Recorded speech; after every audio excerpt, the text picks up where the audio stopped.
Good morning students. Revision lecture number 3 में आपका बहुत बहुत स्वागत है। और आज का टॉपिक है eigenvalues and eigenvectors. तो revision lecture 3, topic eigenvalues and eigenvectors. Eigenvalues and eigenvectors हम एक स्क्वायर मैट्रिक्स के निकालते हैं। तो सबसे पहले हम उस स्क्वायर मैट्रिक्स का कैरेक्टरिस्टिक मैट्रिक्स निकालते हैं A minus lambda I. A minus lambda I एक कैरेक्टरिस्टिक मैट्रिक्स है और इस कैरेक्टरिस्टिक मैट्रिक्स का डिटरमिनेंट निकालेंगे और वो इक्वल टू 0 करेंगे तो हमें कैरेक्टरिस्टिक इक्वेशन फाइंड आउट होगी। उस कैरेक्टरिस्टिक इक्वेशन से को सॉल्व करेंगे तो हमें लैम्डा के जिस ऑर्डर की आपकी मैट्रिक्स होगी उतने आइगन वैल्यूज फाइंड आउट होंगे। आइगन वैल्यूज भी कहते हैं इसको, आइगन वेक्टर्स, इसको कैरेक्टरिस्टिक रूट्स भी कहते हैं और लेटेंट रूट्स भी कहते हैं। तो इसको हम एक एग्जांपल के माध्यम से समझेंगे। क्लास में हमने डिस्कस किया ही था। Example 1, find all eigen values and eigen vectors of the matrix A equal to -2, 2, -1, 2, 1, -2, -3, -6 and 0। तो ये एक स्क्वायर मैट्रिक्स है। इस मैट्रिक्स की हमें आइगन वैल्यूज निकालनी है और इसी के करस्पॉन्डिंग, उन आइगन वैल्यूज के करस्पॉन्डिंग हमें आइगन वेक्टर्स फाइंड आउट करने हैं। तो जैसा कि हमने बताया था क्लास में, आप लोगों को सॉल्यूशन करेंगे इसका कि given that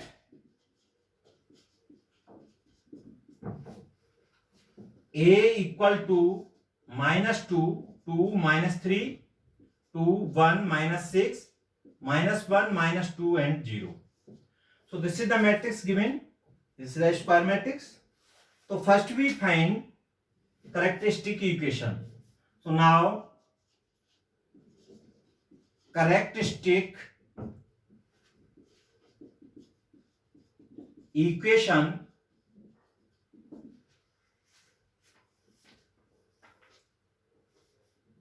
determinant of a minus lambda I equal to 0.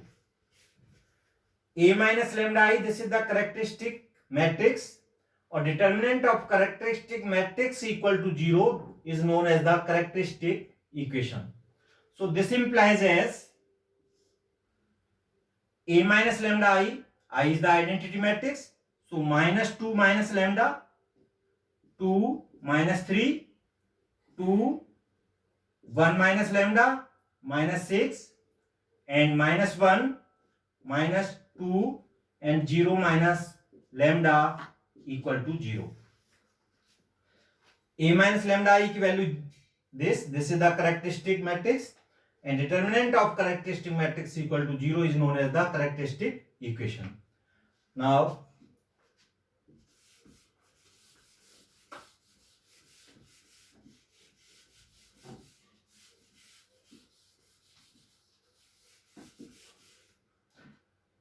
so this implies as determinant find out करेंगे तो -2 minus lambda, so this becomes 2 minus lambda, 1 minus lambda, -2 और -6 plus 12 minus 12, -2 और this becomes to -2 lambda and plus 6 -6, -3 this, so -4 और 1 plus 1 minus lambda equal to 0. On simplify this,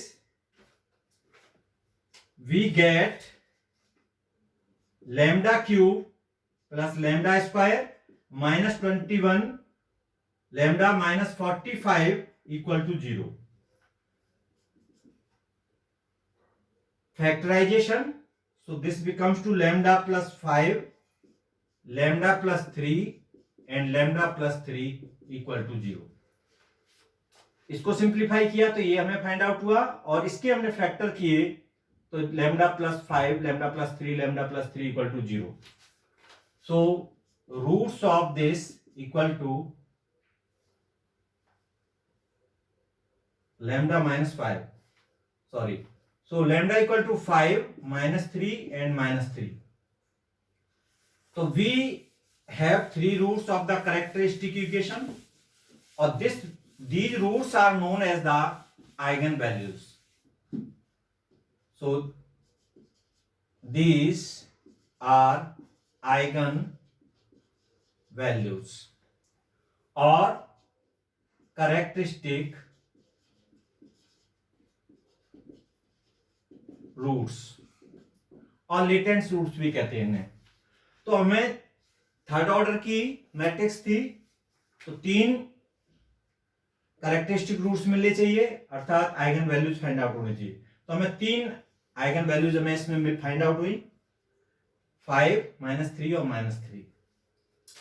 अब इन 3 eigenvalues के corresponding हमें 3 eigenvectors find out करने हैं. तो eigenvector to determine eigenvectors corresponding to every eigen values. जब हम आइगन वेक्टर्स फाइंड आउट करते हैं तो उसके लिए एक मैट्रिक्स इक्वेशन बनाते हैं, और वो मैट्रिक्स इक्वेशन होती है, so matrix equation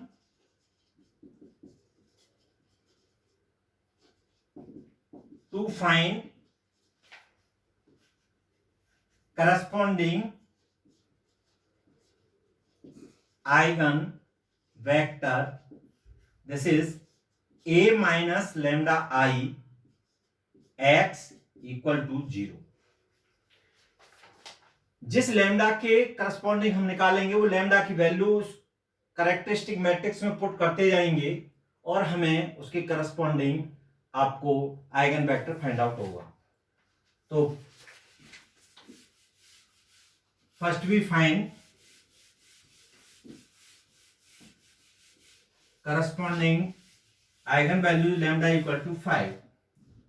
So this is first. This implies as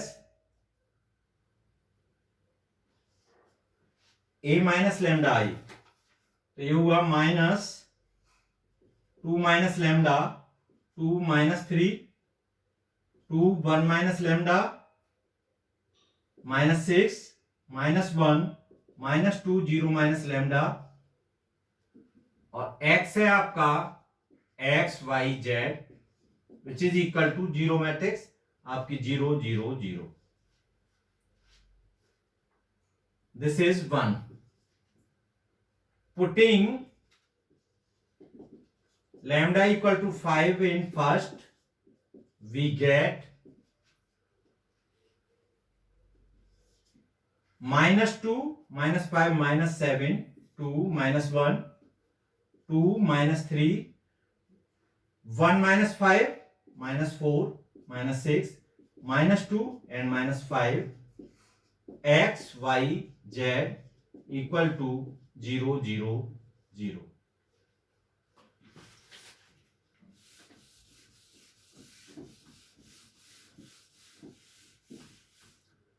अब ये इक्वेशन, ये हमें होमोजेनियस इक्वेशन है.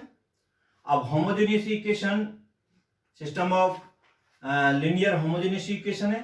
इन होमोजेनियस इक्वेशन को सॉल्व करेंगे हम, जो प्रीवियस मेथड्स हमें ने डिस्कस किए थे, उससे हमें एक्स वाई जेड की वैल्यू निकालेंगे और हमें एक करस्पॉन्डिंग लैम्डा इक्वल टू 5 के आइगन वेक्टर मिल जाएगा। तो ये इक्वेशन आप या तो आइगन एक्लॉन फॉर्म वाले मेथड से कर लीजिए या आप दूसरे मेथड से कर लीजिए। तो इसके जो इक्वेशंस होंगे, इक्वेशंस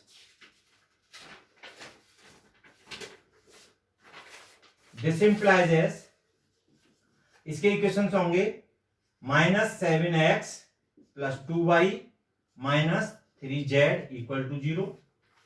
दूसरा होगा 2x - 4y - 6z = 0। और ये होगा -x - 2y - 5z = 0। ये होमोजेनियस सिस्टम है लीनियर इक्वेशन में। और होमोजेनियस को हमने एल्जेब्रिक मेथड से भी कर सकते हैं और मैट्रिक्स मेथड से भी, जिससे भी आप करना चाहें। दोनों मेथड में आप पहले डिस्कस कर चुका हूं। तो हम इसको एल्जेब्रिक से कर रहे हैं, तो इसमें से कोई से दो इक्वेशन लेकर के हम सॉल्व कर सकते हैं। तो first we take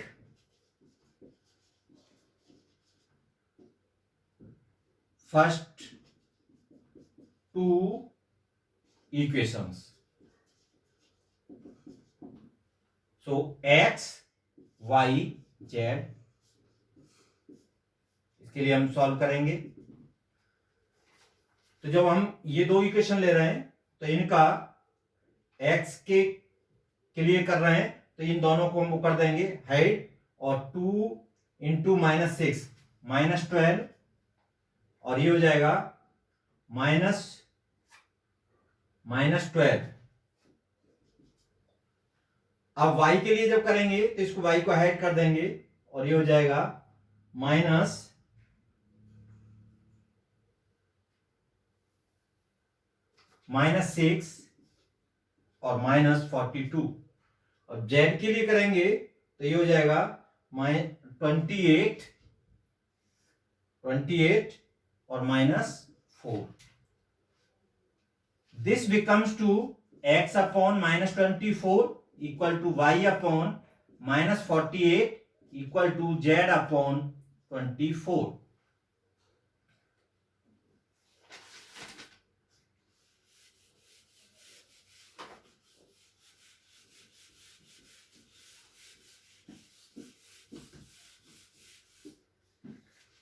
So this implies as x upon 1 equal to y upon 2 equal to z upon -1, which is equal to common constant k say. So this implies that x equal to k, y equal to 2k and z equal to -k. So x1 equal to ये k, 2k और -k, which is equal to k 1 2 -1 or 1 2 -1. This is the first eigen vector corresponding to lambda equal to 5. Now we find out two eigen vector corresponding to lambda equal to -3. -3 के दो eigen values हैं, तो दो हमें corresponding independent eigen vectors चाहिए। तो put lambda equal to -3 in first, we get 1 2 -1 2 4 -2 -3 -6 and 3। x y z equal to 0 0 0। So this becomes to x plus 2y minus 3z equal to 0, 2x plus 4y minus 6z equal to 0, और minus x minus 2y plus 3z equal to 0। ये homogeneous system में सारे equation same है, तो इसकी जो rank आएगी वो 1 आएगी, और इसके infinite infinite number of solutions होंगे, तो हम इसमें से आपका जो सिस्टम है ये 3 इक्वेशंस आर सेम है, तो late x equal to k1 और y इक्वल टू k2, तो z इक्वल टू होगा इसका 1/6 k1 प्लस k2। क्योंकि सारी इक्वेशन सेम है तो सेम ही उससे सेटिस्फाई होंगे, तो रैंक जब इसकी 1 आएगी तो ये 0 0 आ जाएंगे इक्लोन फॉर्म में, तो हमारा x इक्वल टू k1 ले लीजिए, y इक्वल टू k2 ले लीजिए और z इक्वल टू 1/6 k1 1/3, तो एक्स वाई जेड की वैल्यू आ गई, तो करस्पॉन्डिंग इसके जो आइगन वेक्टर आएगा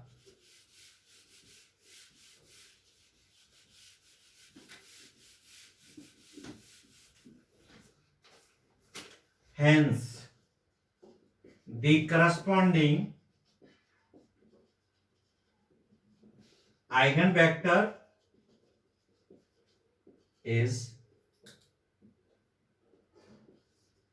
k1 k2 और z है आपका 1/3 k1 प्लस k2। ये आपका आइगन वेक्टर हो गया दोनों के लिए, लैम्डा इक्वल टू -3 की दोनों वैल्यूज के लिए। अब दो आइगन वेक्टर्स चाहिए हमें डिफरेंट इंडिपेंडेंट, तो इसमें taking k1 equal to 0 and k2 equal to 3, तो we get x2 equal to 0 3 और 0 plus 3 1। Another eigenvector taking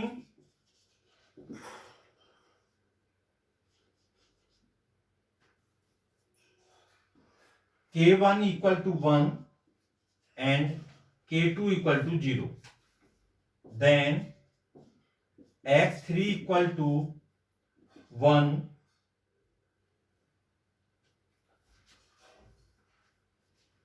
k1 equal to 3, sorry, तो this becomes to 3 और k2 0 और 1। सो लैम्डा इक्वल टू -3 के करस्पॉन्डिंग हमें दो independent eigen vectors find out हुए, ये x2 और x3। और भी हम फाइंड आउट कर सकते हैं, लेकिन हमें दो ही चाहिए, अलग वैल्यूज के लिए अलग अलग इंडिपेंडेंट दो वेक्टर्स चाहिए। एक हमें लैम्डा इक्वल टू 5 के लिए फाइंड आउट हो गया, तो हमें 3 करस्पॉन्डिंग आइगन वेक्टर्स चाहिए थे, हमने तीनों आइगन वेक्टर्स फाइंड आउट कर लिए। तो जितनी आइगन वैल्यूज होती हैं उसके करस्पॉन्डिंग उतने ही हम आइगन वेक्टर्स फाइंड आउट कर सकते हैं। तो ये आपका प्रोसीजर था eigen values and eigenvectors find out करने का।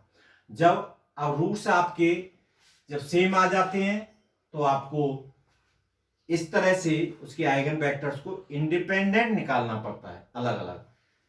तो दो हमने eigenvector lambda equal to -3 पर निकाल दिए, एक लैम्डा इक्वल टू 5 पर आ गया। अगर आपके रूट्स डिफरेंट होंगे तो आपके डिफरेंट आइगन वेक्टर्स आपको फाइंड आउट हो ही जाएंगे। तो इस तरह से आप लोग आइगन वेक्टर और आइगन वैल्यूज के क्वेश्चन को करेंगे। और नेक्स्ट लेक्चर में हम कैले हैमिल्टन थ्योरम को डिस्कस करेंगे, और इसके क्वेश्चन में गूगल क्लासरूम पर आपके प्रैक्टिस के लिए 2 क्वेश्चन दूंगा, उनको सॉल्व करेंगे। Thank you very much.